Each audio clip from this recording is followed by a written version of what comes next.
having a lot of froth floating on its surface, and this is not for the first time. We've actually seen it several times. In fact, throughout the year, there's froth in the river, and it's an absolute travesty of environmental governance in Delhi. You know, there are many causes, and the causes of that pollution is actually known because there are sources, there are industrial sewage that is actually dumped into the river without treatment. There's a lot of municipal waste, almost 3,500 million liters of waste that is actually dumped into the river every day. But primary responsibility of Yamuna's pollution is Delhi's own pollution. The 17 drains that actually empty into Yamuna in Delhi is the main cause. And the froth is only an indication of the kind of chemicals, the kind of froth, the kind of effluents that actually is dumped through municipal sources as well as through industrial sources. The river only froths a lot on a few days, but actually froths throughout. Yamuna's water is black throughout the year, minus the months when it actually rains. So, you know, the pollution gets visible on some occasions, like what's been happening for the last couple of days,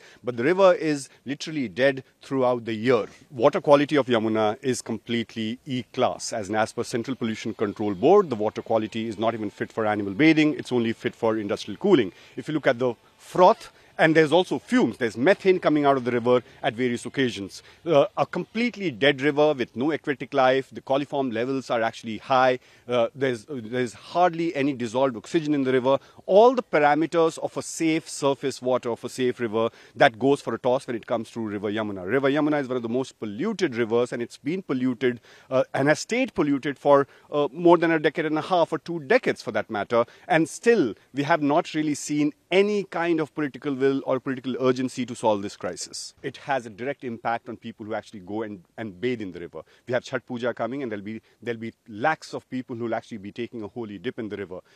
Such toxic water, when it comes to in contact with skin, has harmful impact. Of course, there are skin disorders, to breathing disorders, to also cancer-related issues that perhaps can happen. So it is not just an environmental concern, but it's also a public health concern that River Yamuna actually poses for citizens of Delhi.